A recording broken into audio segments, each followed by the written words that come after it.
Hello and welcome to Backlinking, the PKM podcast. This is actually the first time I'm looking myself in the mirror today, and I think I'm due for a beard and hair trim, or beard trim and haircut.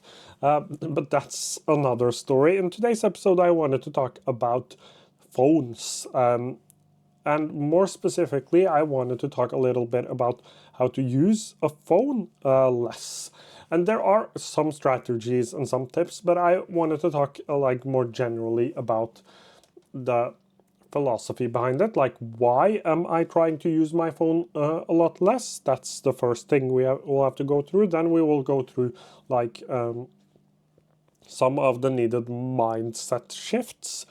And then I will end it off with a few practical tips. But the main reason for me wanting to go off my phone was that, like, I would never scroll on my phone and feel happy or satisfied or fulfilled afterwards. Like, that never happened. It can happen when I watch a YouTube video, like I feel happy, I feel energized, I feel motivated. It happens when I listen to a podcast episode. Lately, I've been listening a lot to Cal Newport's podcast. I think it's on here as well. So that's what I've been listening to a lot.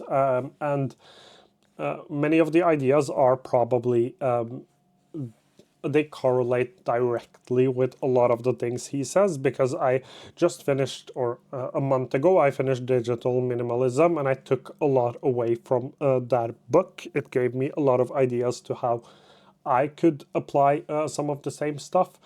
And like, the point here isn't to stop using social media. The point here isn't to like stop doing everything that is fun. I still play video games.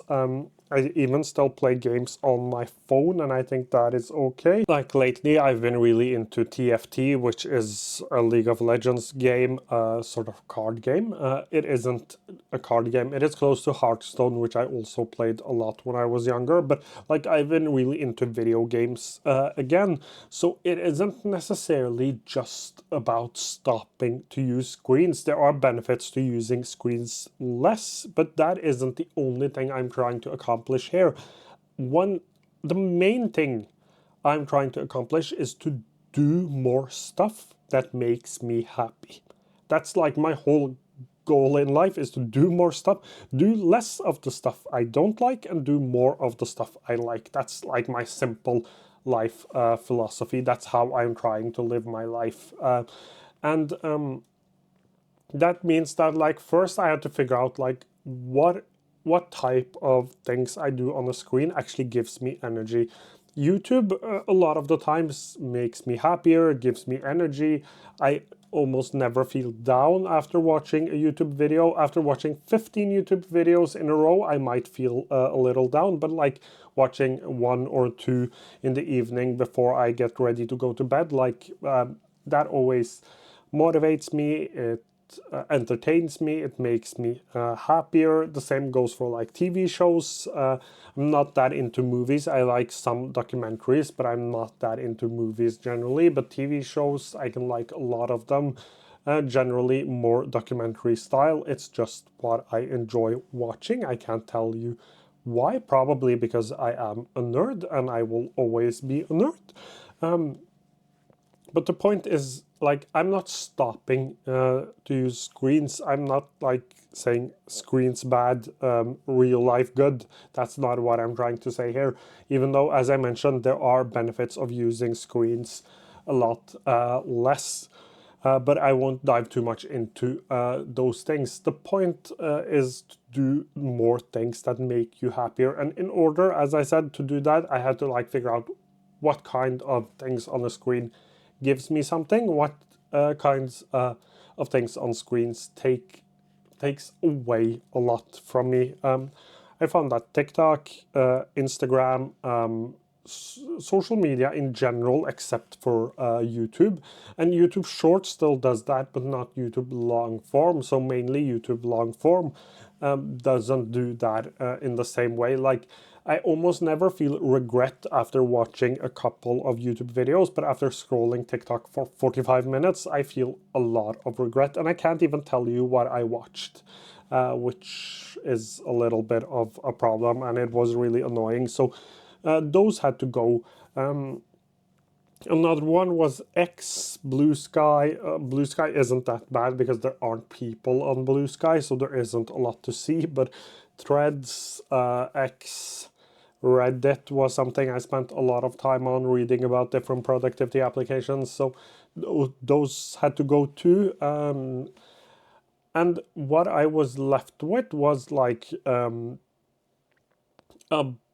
bunch of stuff that I still enjoyed, like YouTube, like Netflix, like I watch a lot of sports, so NBA, the NBA app, the Premier League app, the WNBA app, the Formula One app, like all sports I would keep, or I am keeping on my phone, because that's probably the thing I enjoy the most after. No, it's actually the thing I enjoy the most. Notebooks and productivity apps comes second to sports, but that is also the hobby that I keep to myself. So it was extra important for me to keep that as a part of my life, because that's like the one part I don't share everywhere all the time. So that was again extra important. So I had to figure out those things, and as I mentioned, I decided to remove social media. But I also work in social media, like not just make YouTube videos. My actual day job is social media marketing, or it is marketing in general, but a lot of emphasis on digital marketing, which means like websites and social media and everything that's digital. Basically, I would work, or I am working on. So I can't go off social media totally, because I need to like see what's trending, what are other people doing that I can like make my own spin on.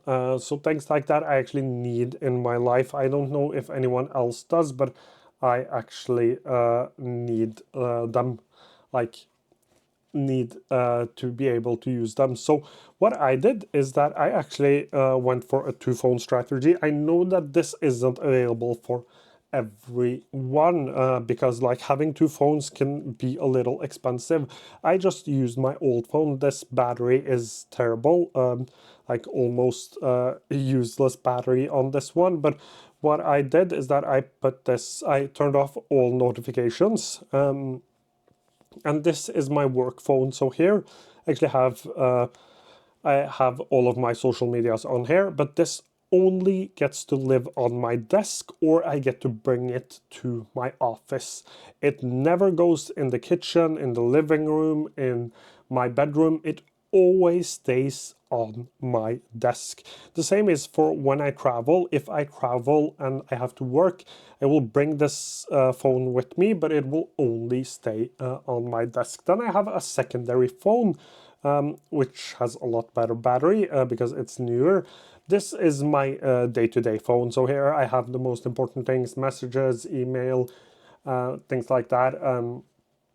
And you also have to keep in mind here that I don't get a lot of messages during the day. I actually almost never get any messages during the day. Like in a given day, I might get anywhere from like 4 to 10 messages, and all of them are from my parents, my sister, or my fiance. And I've always said that like those are the people that are the most important to me, so I will always get back to them whenever I can. So yeah, those are important. It hasn't been a problem with messaging. If messaging is a problem, you might consider doing something there as well. But as I said, it wasn't a problem for me, so I didn't do anything with messaging. It was mainly social media. So on my main phone, I actually have Messenger, I have WhatsApp, I have some games, I have a lot of podcast applications. So there is a lot of apps I have on here, but I don't have any social media, and I have almost no applications except for email that gives me notifications like email and messages. So there isn't a lot to take my attention away. So that was the first step. But more importantly, the time I quote unquote wasted, again, I would not say that you're wasting time on social media if it gives you something. I'm saying that I'm wasting time on social media because it literally gave me nothing and took away my time. And most of the time, I would end up more depressed and angry after scrolling than I was before. So, in that sense, I was wasting time on social media.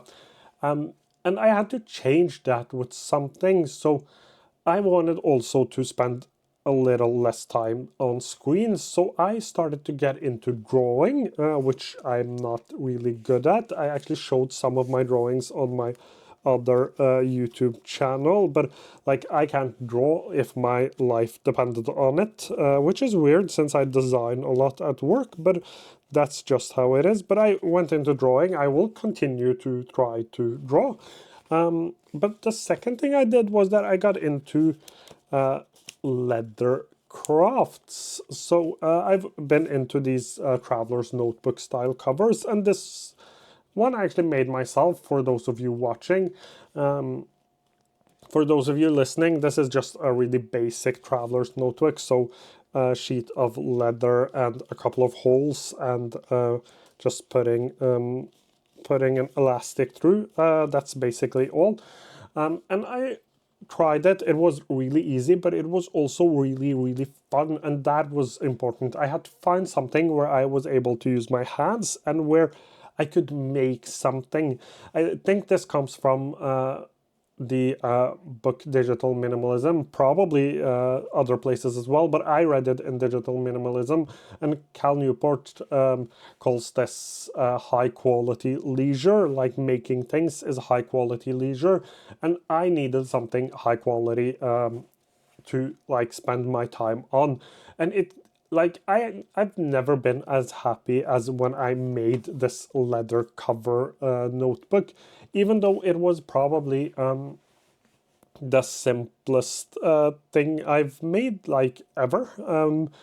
One of the simpler things I made, it was actually really, really simple, but it gave me a lot for two different reasons. One, I didn't believe that I was able to do it. That was the first part of it. The second thing was just that I actually made something for myself, and I think we as humans are meant to make stuff.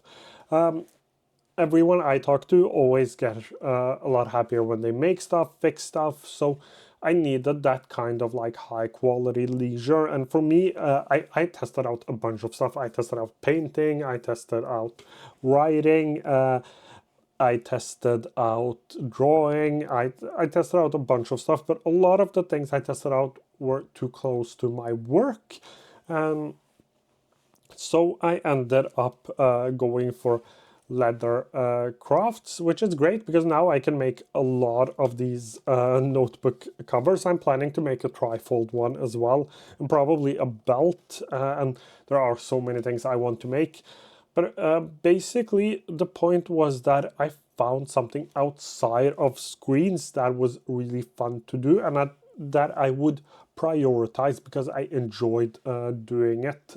So that was the thing I was chasing. I was chasing enjoyment and something that I wanted to go back to. Again, let me be clear here because people are in different areas of their life or different times in their life. I'm at a stage where I don't have any commitments after work. Like I get to decide my time after work myself.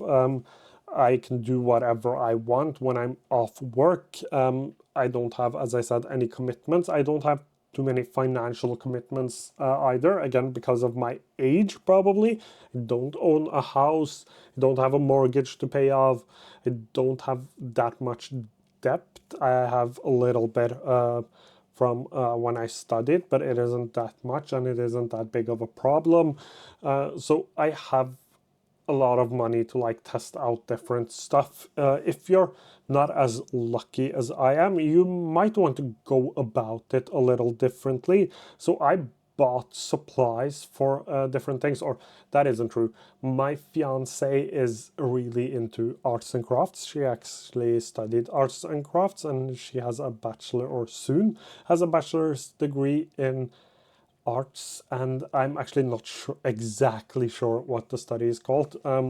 But she had a lot of the supplies, so I stole hers. But we had purchased up a lot of supplies that she used. Again, I was lucky not to have to like put in a lot of financial effort. But when it comes to this, I actually had to put in a little bit of money. This leather notebook, I actually had to put a bit of money to get the supplies I needed and to get like the leather and things like that. But it was something I thought that I would really enjoy. Either way, it was a little bit of a financial, I wouldn't call it necessarily a risk, but a commitment. So if you don't have a lot of art supplies lying around, or you don't have a lot of tools for whatever you want to try out, there are different ways of going about it. Like you can rent the tools first just to test it out, and then commit later when you've figured out that this is something you want to spend time on when it comes to these like high quality leisure activities. I don't recommend like, and that might be because I have bipolar disorder and I have to think about these things much more than everyone else. Like I don't recommend just jumping in and buying everything. Currently there is like this analog trend going on, and I have found myself like over consuming a little bit too.